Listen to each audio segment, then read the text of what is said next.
Hi, everybody. Welcome again to my virtual campfire. This is where we sit around and we visit about all kinds of things. Nothing is news breaking.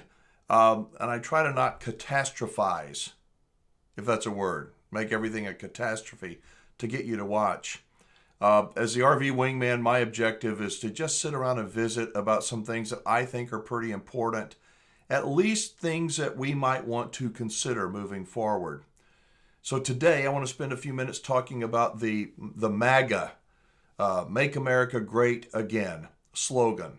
It's a great slogan. I admit it's a great slogan, but what does it really mean? What does it mean to make America great again? And what does it take to make America great again? That's the subject of today's video. I believe that all that's great. It's like end world hunger. How do we do that? Make America great again. What is great? We've got people on one side of the aisle that seem to think that make America great again is awful and horrible, and the other ones are going, yeah, we're going to make America great again. But I have a theory that if we're going to make America great again, whether you're a Republican or a Democrat, we've got to do some other things first. We need to make America nice again. We need to make America friendly again.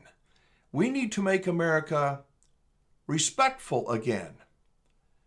Sometimes, as in health situations, we have to make drastic changes, painful changes. If we have a bad medical diagnosis, you got stage whatever, the big C, you got to go get it taken care of. You don't want to, but you have to.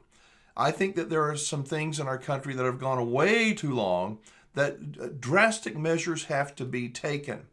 But drastic measures without respect, without being somewhat nice and understanding of the other side, is not going to meet with a long-term solution of making America great again. I hope some of this makes sense. Being nice does not require you to believe what the other person believes. It requires you to be respectful of the other people, especially if they have different views and opinions than you do, than I do. And if I want to go in and use a club and club somebody over the head to make America great again, do you think they're going to like it? I don't think so. I think that we have to make America nice again, respectful again, honest again, helpful again. And all those things are part of making America great again. Whatever we go, wherever we go in the future. What do you think?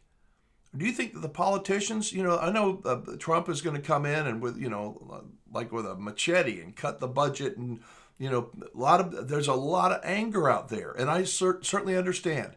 And as I said, if you got a bad medical diagnosis and you want to change it, have any chance of survival, you better take drastic measures. But I think that if we don't respect the other side, and it's going to be hard. The other side is so filled with hate and rage, and they're supposed to be the side of love and acceptance and tolerance, except they're really not. And if you are on the other side and you get angry at me, then why are you angry at me? I am not trying to be disrespectful. I'm trying to make this campfire nice and friendly. Back in I don't know, I'm a native Texan, and I remember when I was a teenager, like the early 70s, 73 maybe, there was a thing they called Drive Texas Friendly, and signs all along the highway, Drive Texas Friendly. You drive down the highway, and I promise you, they'd give you the old hand wave, Driving down a country road, you got your hand on the steering wheel, somebody's coming the other way, and you give them the old wave. Not a lot. It didn't take much. It was an acknowledgement there's another human being there. I don't care if you're a Republican or a Democrat. If you don't have respect and understanding and thoughtfulness for other people, I don't have a lot of respect for you. It will be difficult for me to be kind and nice. I'll try. But it doesn't matter to me what political beliefs you have. If we can be kind and honest and nice, the reality of today is that we've been led by the media and by breaking news and by as I say, these damn things with notifications and instant and we're all on edge. And I've heard it say that the cell phones are the new tobacco, that we're addicted to them and they're really bad for us. I don't know how we get out of this, but it's not just make America great again. That's one of those slogans. It sounds easy, but it does hard. I think that we have got some wonderful things that can happen in our country. I truly do. I think that we can make our country nice again, respectful again, friendly again, and great again, regardless of if we're liberal or we're conservative. And those are just my thoughts. And I think that if we're waiting for somebody else to help, you do the work and I'll ride along. That's not a very good strategy for making America great again or respectful again. It starts when our kids are little bitty, our grandkids are little bitty, by teaching them to look you in the eye when you're talking to them, to listen to us, and for us to listen to them. It's about manners. It's about respect. It's not about, misogynistic, all this crap that you hear some people talking about. Let's just acknowledge what we are. We're flawed human beings, all of us. You included. Me included. And if we can't acknowledge that, life is a struggle. We go to these extremes. We ignore, as I've said in the past, we ignore our finances until it's too late in life. And then we can't survive because we didn't take the action ahead of time. Life doesn't have to be fighting all the time. Now, I believe it does need to be a struggle all of the time. It does. What do you mean, Wingman? Struggling is the awareness of I could take the easy road and the emotional bait and become a hater and criticize and be ugly and join all these other people on my team. Or I can try to be measured and I can I can struggle with this or that. It's kind of like disciplining a child. My friend Joy Garrett, who is commenting on most of my videos, and Joy, I just appreciate you more than you know. I did a video recently and she says, well, when do we know when to walk away? And I don't know the answer to that. I wish that I did. I don't think that anyone knows the answer to when do you walk away from a deal? When do you walk away and just throw the towel in on a relationship? It's different for each person.